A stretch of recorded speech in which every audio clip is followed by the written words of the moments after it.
Grandpa, do we have to go to the Hendersons this year? Oliver's voice was small, almost hopeful, as he looked up from the jigsaw puzzles spread across our living room floor. He was 7 years old, sharp-eyed and thoughtful, the kind of kid who noticed everything and said little. I set down my coffee and studied his face. What makes you ask that, buddy? His small fingers picked at the edge of a puzzle piece. Grandmother Claire says I'm not really part of the family tree. She showed me the one in her study. My name wasn't on it. My jaw tightened. Claire Henderson, my wife of 15 years, had been making comments like this since we'd finalized Oliver's adoption 3 years ago. Nothing was ever good enough. His grades were acceptable, but not exceptional. His manners were decent, but not Henderson standard. His background was unfortunate. That was her favorite word, unfortunate. You're very much part of this family, I said firmly. That tree just needs updating. That was a lie. I knew Claire would never update it, but I wasn't ready to have that conversation with a 7-year-old on a Saturday morning in October. I'm 67 now, retired for 7 years, but back then I was 62 and still working part-time as a forensic accountant. 35 years with the Vancouver Police Department's Financial Crimes Unit had taught me one crucial skill: patience. Watch, document, wait for the pattern to emerge. I'd taken down organized crime rings and corrupt corporations with that approach.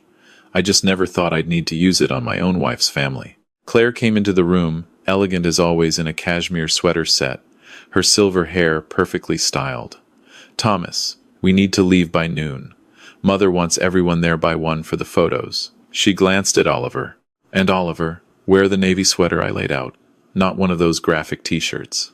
Yes, grandmother, Oliver said quietly, and something in his automatic compliance made my stomach turn. The Henderson estate sat on 10 acres of prime property in West Vancouver, overlooking the water. The main house was a massive timber frame structure built by Claire's grandfather in the 1950s, when the family's logging business was booming. Now they diversified into real estate development, though the business wasn't what it used to be. I'd seen the books. Claire had left her laptop open once, and old habits die hard. We arrived to find the circular driveway already packed with luxury vehicles. Claire's brother David's Range Rover, her sister Patricia's Tesla, their mother's vintage Jaguar. The Hendersons didn't do modest. Eleanor Henderson stood on the front steps, greeting arrivals like a queen receiving subjects. She was 83, tall and imperious in a designer outfit, her white hair swept back in a severe bun. Thomas, she said coolly when we approached. Claire, and the boy, never Oliver, never our grandson. Hello, Eleanor, I said evenly. She bent slightly toward Oliver, not quite far enough to be kind. You've grown. Still so quiet, aren't you? Henderson children are usually much more outgoing. Oliver pressed against my side. I put my hand on his shoulder. Inside, 65 relatives and friends had gathered. Long tables covered with white linens, catered turkey, and all the traditional Canadian Thanksgiving fare. Staff circulating with drinks. The Hendersons didn't do casual family dinners. David cornered me by the bar. He was 60, soft around the middle, running the family business into the ground through a combination of poor decisions and worse timing. Thomas, still doing that consulting work? Some, I said. I'd gone freelance after retiring from the VPD, helping law firms track hidden assets in divorce cases and corporations root out embezzlement. It paid well and kept my mind sharp. Must be nice, having all that free time. I'm drowning in work. Just closed a deal on a new property development in Burnaby, $17 million. I'd read about that deal. It was financed with money the Hendersons didn't have, leveraged against properties that were already underwater. But I smiled and nodded. Document, wait. My oldest friend James Chen, a criminal defense attorney, had warned me 6 months earlier over drinks at our usual spot in Gastown. Tom, you need to protect yourself. I've seen situations like this destroy families. Document everything. If this marriage goes sideways, you'll need ammunition. It's not going sideways, I'd insisted. It's just her family. James had given me a look that said he'd heard that before. Her family is her, my friend. She chose them over you the day she chose not to stand up for Oliver. You just haven't accepted it yet. I dismissed him then. Now, Watching Claire laugh with her sisters, while Oliver sat alone on the couch near the fireplace, I wondered if James had been right all along. The incident happened after dinner. During dessert and coffee, Eleanor stood up and tapped her wine glass with a fork. The conversations died down. "Everyone, I have a special announcement. As you know, the Henderson family has been part of British Columbia for 4 generations. This year, I've commissioned a professional photographer to capture our legacy. We'll be taking a formal family portrait, Henderson blood only, to hang in the main hall." My stomach dropped. She continued, her voice carrying across the room. "So I'll need all Henderson descendants to gather on the back terrace in 15 minutes, children included, of course, blood children." I was across the room, but I saw Oliver's face freeze. He understood. Everyone understood. Patricia's daughter, Emma, 9 years old, walked past Oliver on her way to the terrace. "You don't get to be in it," she said matter-of-factly. Grandmother said, "Only real Hendersons." Oliver sat there, his hands folded in his lap, staring at nothing. I started moving toward him, but Claire got there first.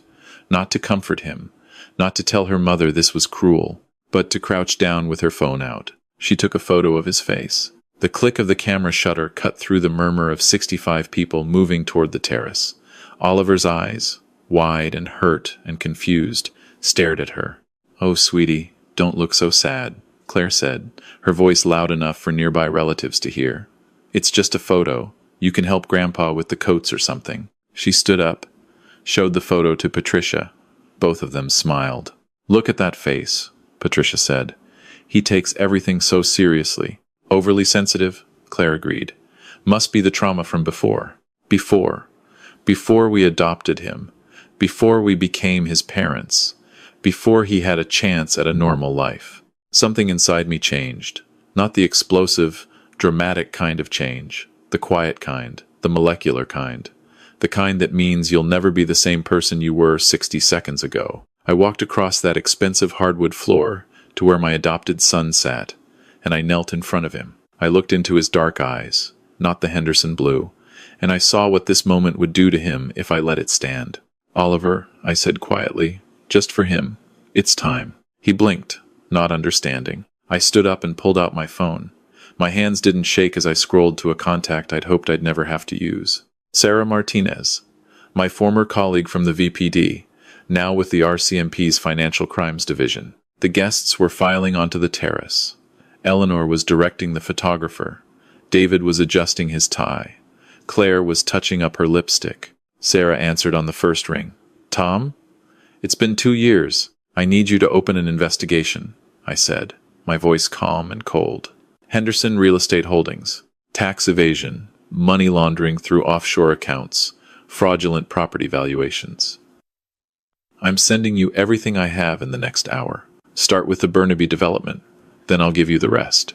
Silence. Then, "Jesus, Tom. Your wife's family? I've never been more certain of anything." "Okay. Send it all.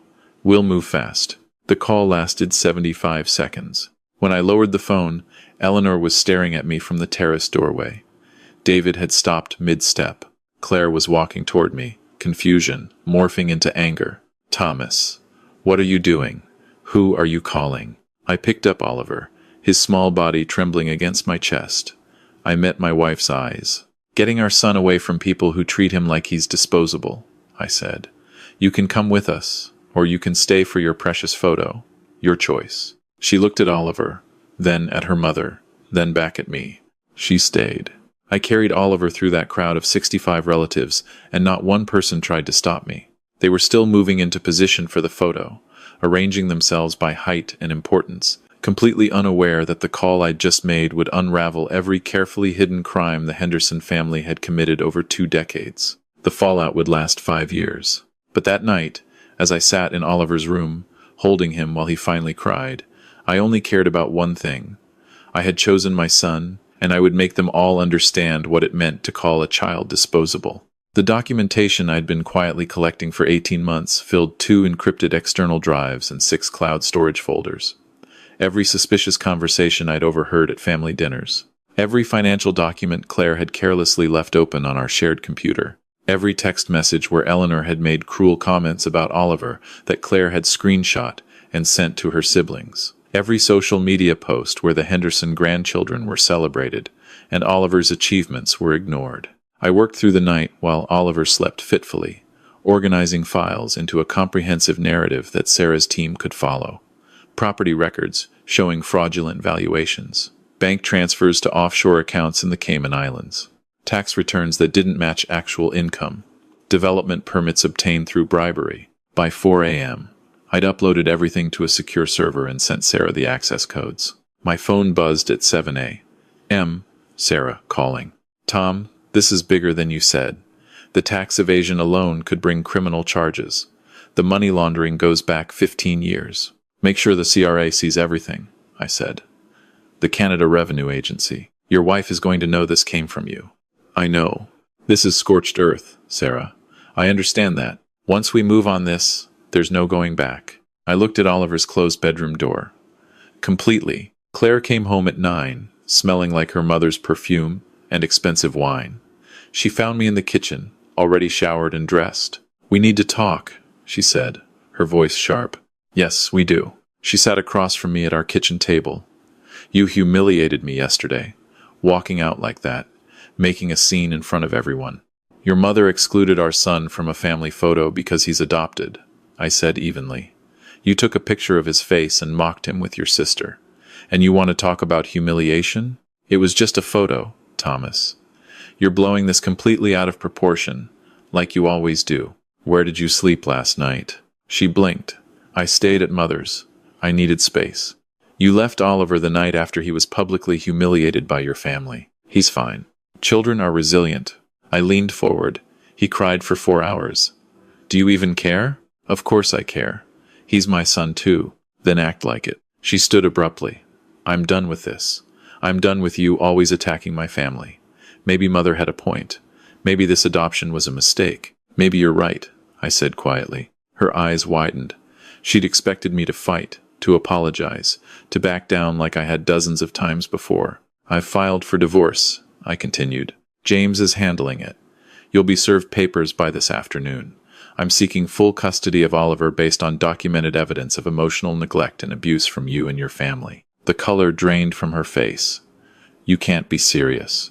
"I've never been more serious. My father has the best lawyers in Vancouver. Your father is about to be investigated by the RCMP for financial crimes spanning 15 years. Your mother will be named as an accessory. And you, Claire, are about to be exposed as complicit in the emotional abuse of our child. I have 18 months of documentation." She was shaking. "Where? How?" "I'm a forensic accountant, Claire. It's what I did for 35 years. Or did you forget that when you were leaving your computer unlocked? This is insane. You've lost your mind. Get out of my house. It's our house. Check the deed. I purchased this property 8 years ago, before we adopted Oliver. It's in my name only. The prenup your father insisted on works both ways. I'd spent the last year quietly disentangling our finances, moving assets, preparing for this exact moment. James had helped me set up trusts and protections that even Eleanor's expensive lawyers wouldn't see coming." Claire grabbed her purse and headed for the door. She turned back. "You're going to regret this. My family will destroy you." "No," I said. "I'm going to destroy them. Tell your mother the first news story runs tonight at 6. Sarah's story aired on CBC Vancouver that evening. A 10-minute investigative piece, Vancouver Real Estate Dynasty Built on Fraud. The footage was damning. Interviews with contractors who'd been pressured to inflate estimates. Tenants who'd paid rent for buildings with falsified safety certificates. Former Henderson employees who detailed systematic money laundering. David Henderson's face filled the screen as a reporter confronted him outside his office. No comment. No comment. The story went viral within hours. By midnight, the CRA had announced an investigation. By morning, the BC Securities Commission had frozen Henderson Real Estate Holdings assets.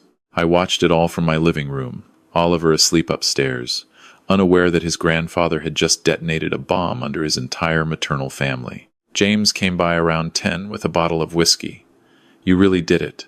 The legal community is buzzing. Eleanor's lawyers are scrambling." "Good." Claire filed a countersuit this afternoon, claiming you're an unfit parent, that you've been neglecting Oliver, that you're mentally unstable. What's her evidence? None. It's desperation. But Tom, you need to be prepared. She's going to play the victim. Devoted mother, abandoned by unstable husband. Some people will buy it. Let them. I have the truth. The second wave hit 3 days later.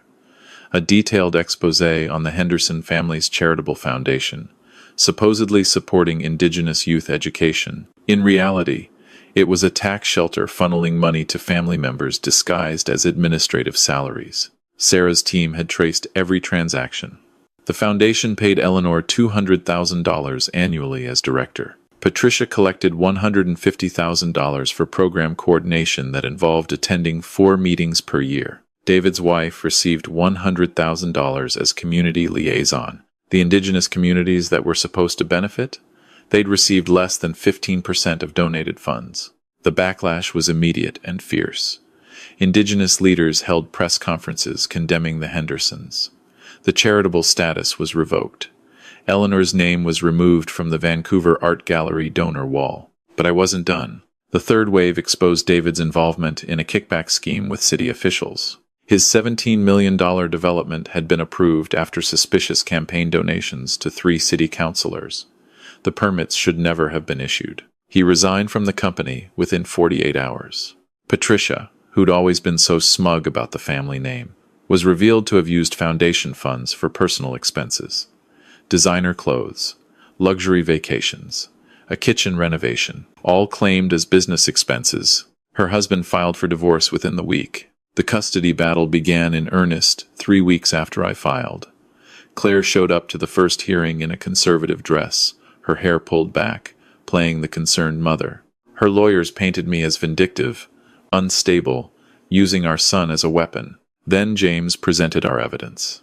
Text messages where Claire had called Oliver difficult and not what I expected.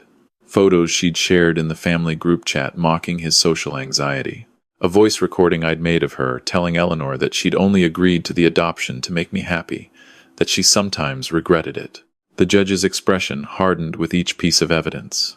But the final blow was the recording from Thanksgiving. I'd been wearing a small audio recorder, an old habit from my investigative days. The judge listened to the entire incident. Eleanor's announcement, Patricia's daughter telling Oliver he wasn't a real Henderson, Claire's voice, "Don't look so sad, sweetie." And then Oliver's quiet sob that only I had been close enough to hear. The courtroom was silent when the recording ended. "Mrs. Whitmore," the judge said, her voice like ice, "do you have anything to say?" Claire's lawyers whispered urgently. She looked at me with something between hatred and disbelief. "It was taken out of context," she managed. "Context," the judge repeated. "I see. I'm granting Mr. Whitmore temporary full custody pending psychological evaluations of both parents. Mrs. Whitmore, you'll be allowed supervised visitation only." Claire's scream of protest followed me out of the courtroom. The dominoes continued to fall throughout the winter. David was charged with bribery and corruption. Eleanor faced fraud charges for the foundation scheme. Patricia was sued by the foundation's board for embezzlement. But the real punishment was social. Vancouver's elite community that had once celebrated the Hendersons now shunned them. Country club memberships were revoked. Charity boards removed their names.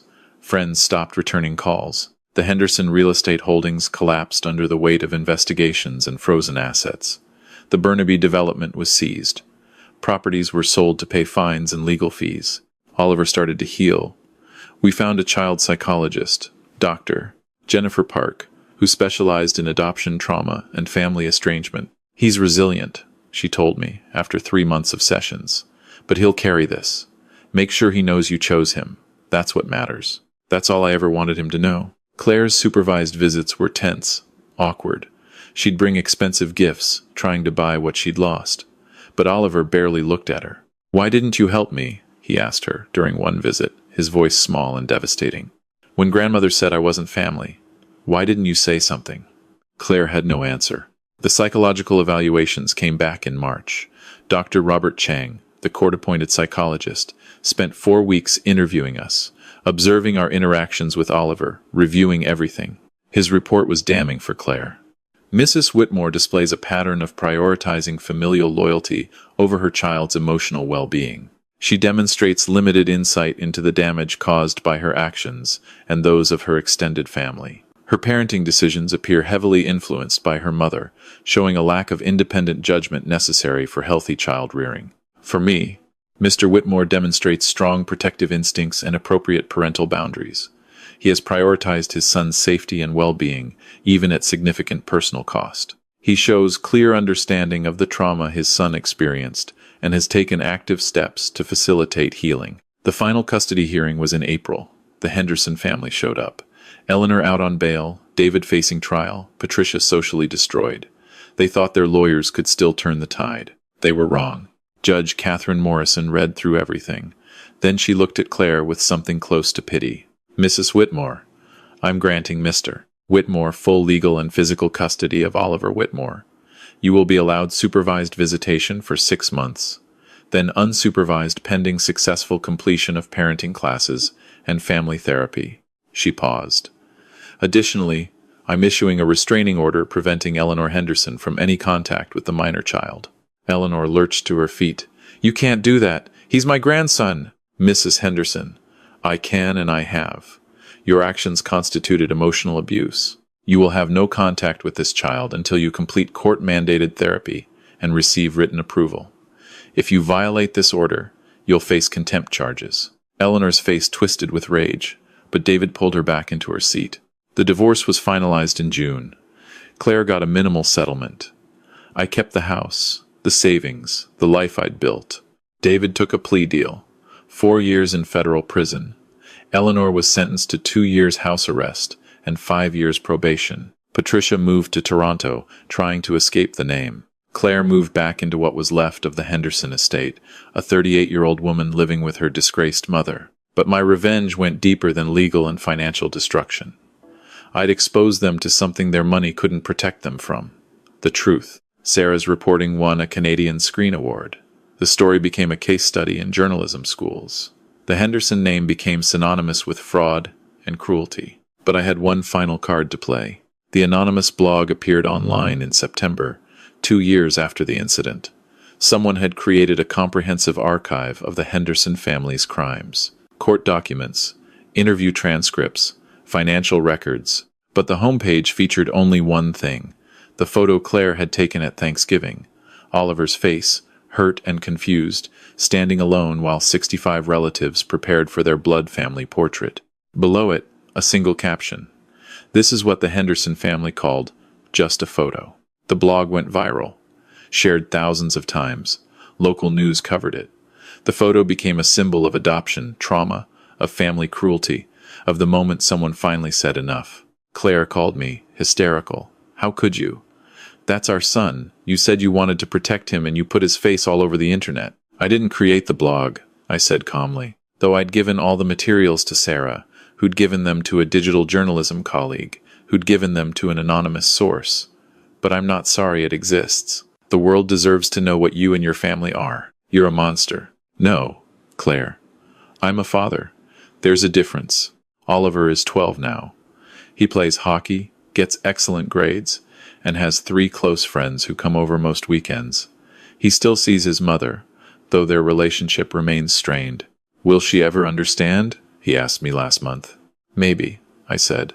But you don't need her to understand to be happy. I know, I have you. Dr. Park says he's remarkably well adjusted, given what he experienced. Having one parent who chose him unconditionally gave him a foundation to build on. I'm 67 now, fully retired. I spend my days with Oliver, coaching his hockey team, helping with homework, building the kind of childhood memories that matter. The Henderson estate was sold last year to pay off the remaining legal judgments. Eleanor lives in a small condo in Surrey, isolated and bitter. David serves his sentence. Patricia remarried under her new husband's name. Claire works as an administrative assistant, trying to rebuild a life away from her family's shadow. The blog still exists. Every time someone searches the Henderson name, that photo appears. Every job application, every social interaction, every attempt to rebuild, Oliver's hurt face is there. Some might say I went too far, that the punishment exceeded the crime. But they didn't see my son's face that day. They didn't hear him cry himself to sleep. They didn't watch a 7-year-old learn that the people who were supposed to love him considered him disposable. 5 years of fallout for 75 seconds of choice. I'd make that call again without hesitation. The truth is, I learned something important that day that changed how I see everything. Family isn't about blood. It's about who shows up when it matters. It's about who protects the vulnerable instead of participating in their humiliation. It's about choosing love over loyalty to people who don't deserve it. Oliver knows he's wanted now, not because of whose blood runs in his veins, but because of whose heart beats for him. That's what real family means. If you're reading this and you're in a situation where you have to choose between keeping peace and protecting someone you love, I hope my story gives you courage. Peace isn't worth the price if it costs you your integrity or your child's well-being. Document everything. Trust your instincts. And when the moment comes, don't hesitate. The people you're protecting matter more than the people you're exposing.